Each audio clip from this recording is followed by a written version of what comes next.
Hello everyone, welcome again to the boundary line. So it's 12-0। एक पूरा महीना निकल गया है, 4 संडे निकल गए और पाकिस्तान हमसे एक भी बार जीत नहीं पाया। जीतने की बात छोड़िए, क्लोज भी नहीं आ पाया। भले वो फॉर्मेट अलग हो, जेंडर अलग हो, कोई कुछ भी हो, male female, T20, ODI, world cup, Asia cup, सब तरह की वैरायटी में हम उनको 4 बार हरा चुके हैं। और अभी भी वो लोग किसी और चीज पे रो रहे होंगे फिलहाल तो। बट आज का जो कंपटीशन था इंडिया विमेंस का between Pakistan women's was a one sided affair. I would say India did not fair well. Batting में दे वर मेनी लैप्सेस। सब बैटर्स को बहुत अच्छा स्टार्ट मिला था। स्मृति मांदना से लेके, रावल से लेके, हरमनप्रीत हो, फिर हरलीन देओल हो, जमीमा हो, दीप्ति शर्मा, सब लोग ने 30s 40s चिप इन किए। बट किसी ने भी उसको कन्वर्ट नहीं किया बड़े इनिंग में, ताकि अगर कन्वर्ट करते तो हमारा स्कोर एटलीस्ट 290 300 तक चला जाता। बट हम 247 तक रुक गए फर्स्ट बैटिंग करके। पाकिस्तान टॉस जीता था, हमको बैटिंग करने का मौका दिया था। बट अगर इंडिया फॉर्म में होता, स्मृति मांदना अकेली फॉर्म में होती, तो हमारा स्कोर 280 290 कम से कम होता at the end of 50 overs. बाद में थोड़ा सा पेस आया, 7.5 का रन रेट से रन बनाए। ऋचा घोष को मुझे लगता है बैटिंग में काफी लैप्सेस थे। आई थिंक हरलीन देओल ने कैपिटलाइज नहीं किया ठीक से। जो उनकी उनकी उन, उन, उन्होंने इनिशियल इनिंग में अच्छी बैटिंग करी, उसके बाद पता नहीं वो she got very slow and then she couldn't capitalise on the start she got as a 40।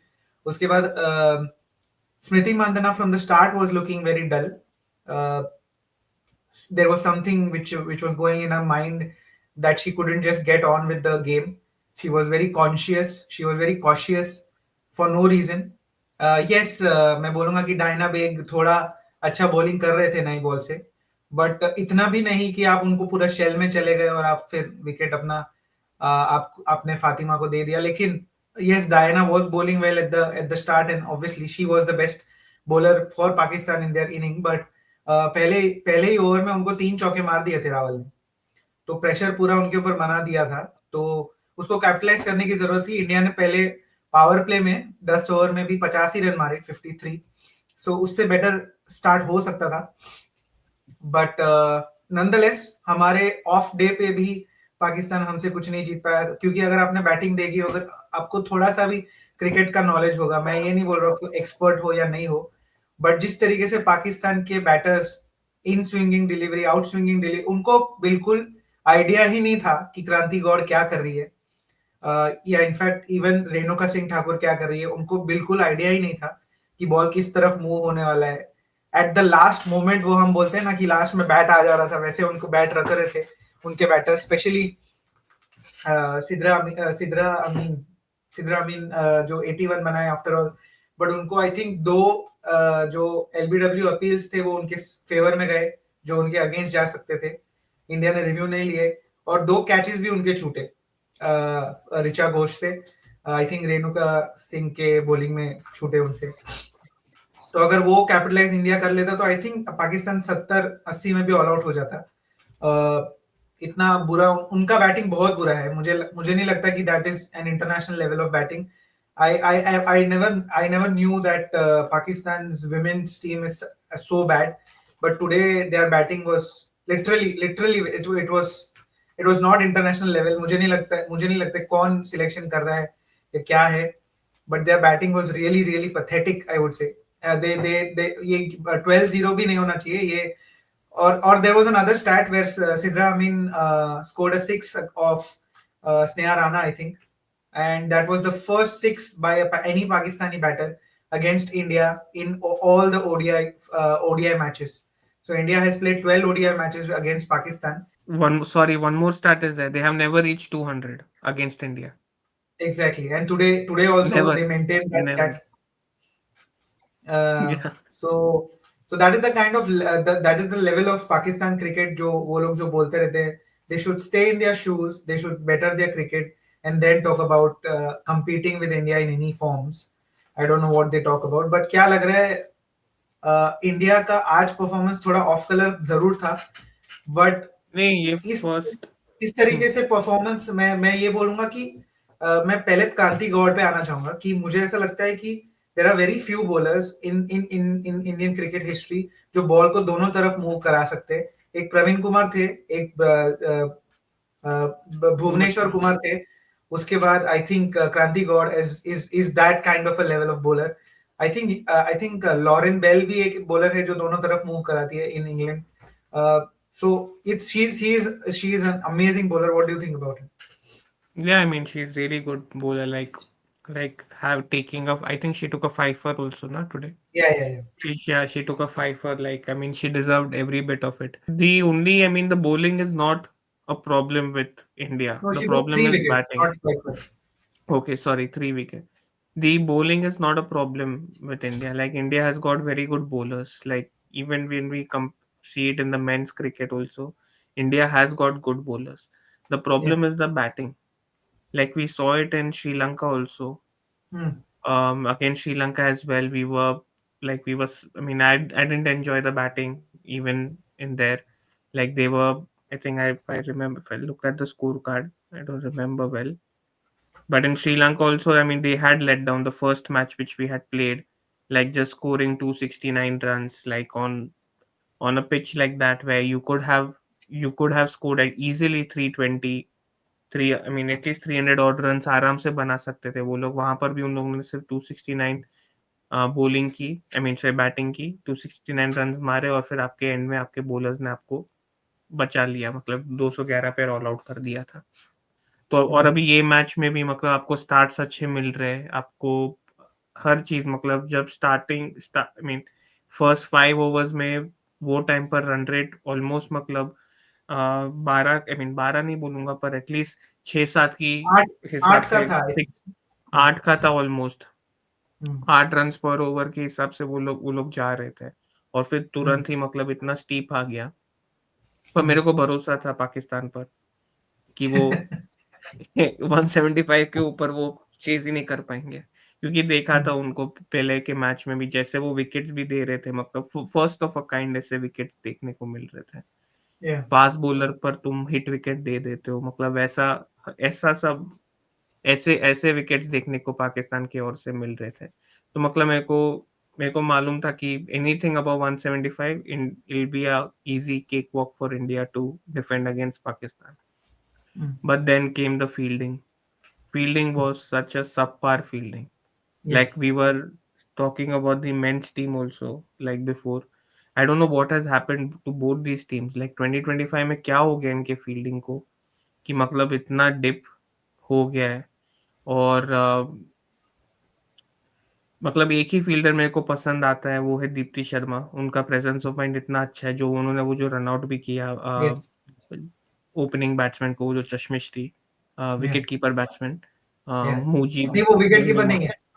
Wicket वो कीपर विकेट नहीं है। कीपर नहीं है अच्छा नहीं। ओके तो वो उस क्रिक बॉल पे विकेट कीपर बैटर लिखा था तो मेरे को लगा कि विकेट कीपर होगी पर वो कोई मुनीबा नाम है उनका उनको आउट कर दिया तो मतलब वो एक काफी अच्छा एक प्रेजेंस ऑफ माइंड था ऑन द फील्ड तो वो ही एक फील्डिंग में मैं एक पॉजिटिव लूंगा Hmm. बाकी तो इट वाज एक्सपेक्टेड था कि इंडिया वन साइडेड ये मैच पाकिस्तान के अगेंस्ट जीत जीत जाएगा कि Yes. पाकिस्तान पर कुछ होप रखने लायक है नहीं Yes. मतलब उनके फैंस के लिए That's true.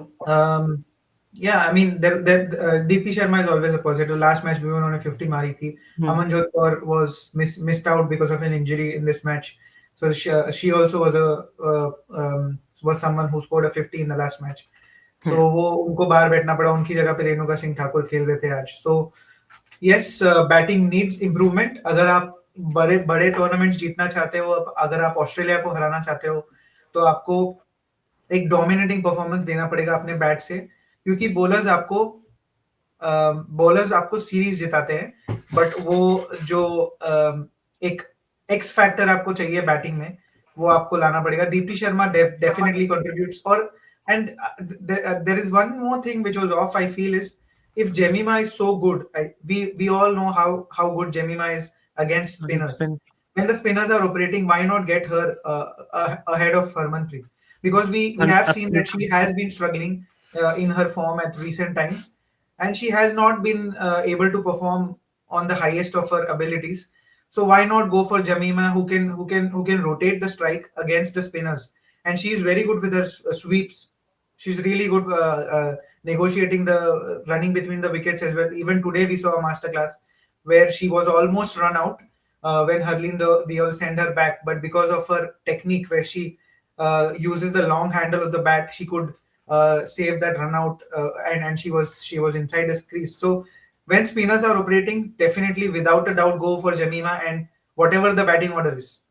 जब आपके स्पिनर्स ऑपरेट कर रहे हैं, आप जेमिमा को भेज दोगे, वो आपको एक आपका जो रन फ्लो है वो स्टॉप नहीं होने देगी, because she is very good with the SVEEP. She barely goes wrong with the sweep, which she went today. आज वो स्वीप मारते हुए आउट हुए. नहीं, out नहीं. But yeah, but that's a rare occasion. But she's very good with spinners. So definitely when spinners are operating, वो एक trick India ने मिस किया कि हरमन को बाद में भेजते और पहले जेमिमा को भेजते. और दूसरा एक प्रॉब्लम मुझे लगा, जो शायद रन थोड़े हमारे कम बने, बिकॉज स्नेहा राणा को आपने पहले क्यों भेजा? आप ऋचा घोष को भेज दे सकते थे दीप्ति शर्मा के साथ. उसके पास आपको आपको 10-12 ओवर मिलते. I think 13 overs when she came to bat. So 13-14 overs were there for Richa Ghosh to capitalize on, and we knew that she is a person who can score thick and fast.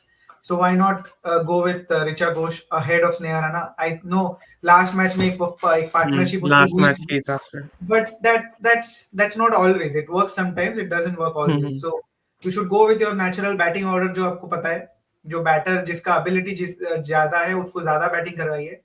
Sneha Rana is not known for her batting much. Yes, she does hit a long ball sometimes, but not always. So you should have definitely chipped in Richa Ghosh. But yeah, these are minor pieces which can you get away with team like Pakistan, but you won't be getting away with these things against New Zealand or England or Australia. So further match, I think Visakhapatnam में next Australia के साथ match है India का. तो उसके लिए वो अच्छे से ये सब चीजों पे काम करेंगे तो अच्छा रहेगा.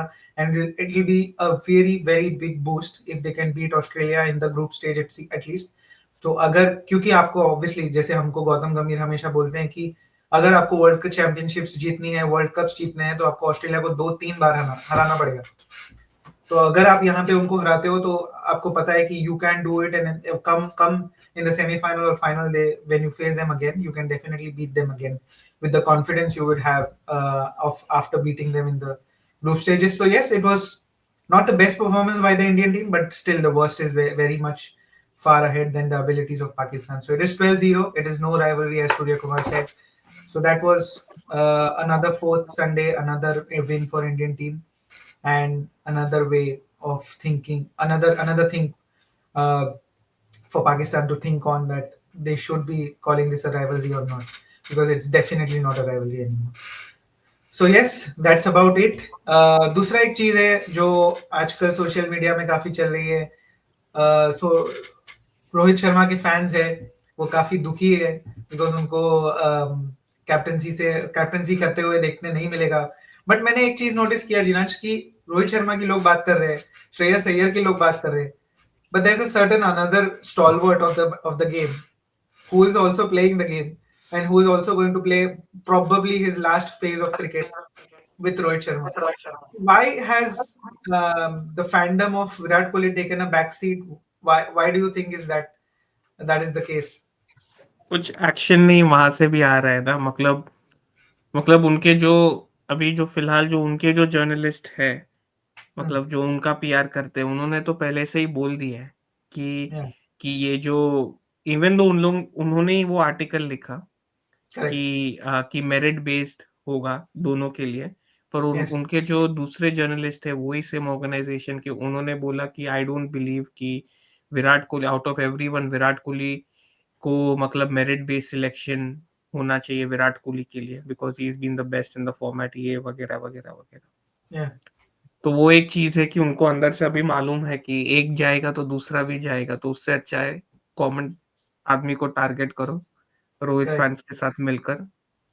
और वो Right. है गिल, जो फॉर राइट और रॉन्ग रीजंस उनको मतलब टारगेट, मतलब रोहित फैंस के साथ उनको टारगेट किया जा रहा है, क्योंकि उनको डीप डाउन हमने लास्ट देखा था विराट कोहली का भी performance against good teams, specially in this ODI format. Champions trophy, for instance like Australia champions या ट्रॉफी। न्यूजीलैंड. ऑस्ट्रेलिया में तो खैर उन्होंने अच्छा खेला था, बट न्यूजीलैंड के सामने दोनों मैचेस उतने कुछ खास खेल नहीं पाए थे. ऑस्ट्रेलिया का वीक, आई मीन अटैक उतना कुछ खास नहीं था. पाकिस्तान का उतना कुछ खास अटैक नहीं था. फिर बांग्लादेश का कुछ खास अटैक नहीं था. या बांग्लादेश में तो खैर वो उतना कुछ खास नहीं खेल पाए थे, पर ये पाकिस्तान और ये जो दूसरा टीम है ऑस्ट्रेलिया, जो वीक बॉलिंग लाइनअप्स थी उनको ही वो अटैक कर पा रहे थे. तो मतलब राइट। सबको अभी मालूम ही है कि मतलब कौन कितना अच्छा है, और मतलब किसमें ज्यादा हंगर है खेलने को. या और अभी भी मेरे को लग रहा है कि रोहित शर्मा में हंगर है खेलने को, but I don't know where the current team management is going, whether they really need a Rohit Sharma to play. Even if he performs, do they need him, or they are in the process, of removing him anyway? So we don't know. Correct. और दूसरा एक चीज है, मुझे जो लगता है कि जितना हम स्टार कल्चर पेडल करते हैं when the players are in their peak form, Hmm. but when it comes to treating the stalwarts well when they are in their fag end, or when they are leaving the big stage, or when they are about to leave the big stage, उतना respect जो उनको मिलना चाहिए उतना मिलता नहीं है, मुझे ऐसा लगता है. उसके ऊपर हम एक और वीडियो बनाएंगे, स्पेशली जब हम देखेंगे कि प्रोबेबली हम ये सोच रहे हैं, ये देख रहे हैं कि ऑस्ट्रेलिया का जो दौरा रहेगा वो रोहित और विराट के लिए शायद आखिरी दौरा रहेगा उनके क्रिकेट करियर का. बट जिस तरीके से उनको मैनेजमेंट ने हैंडल किया है, और उनको प्रोबेबली फेयरवेल भी नहीं शायद मिले, जैसे दूसरे स्टॉलवर्ड्स को मिलता है टेस्ट क्रिकेट से भी, वो वैसे ही चले गए with an Instagram story. MS Dhoni के साथ भी वही हुआ. I think only the last person to get a farewell was Sachin Tendulkar. The तो only person, in fact, to get a only person farewell. To get this farewell. तो ये जो no farewell policy जो इंडियन मैनेजमेंट ने किया हुआ है with, specially with the bigger players, like मैं ये नहीं बोल रहा कि no one is a smaller player, बस but these all players deserve a farewell. They deserve a moment of themselves, to live with their family, to live with their teammates, because they have served the country for so long. But sadly or unfortunately, we don't do that in Indian cricket, even after being so well, playing so well in their career. We don't do that. We'll make another special video for that after we are very close to the India Australia series, which is starting from 19th October. But the next step is, yes, the Women's World Cup, which is an Australia match, and then we have the second Test match coming up in. So we will keep an eye on that. We will make our further videos on that as well. So do join us for further videos. Like, share, and subscribe. And please tell us in the comments what you would like to hear and see from us in the coming videos. Take care. Bye bye.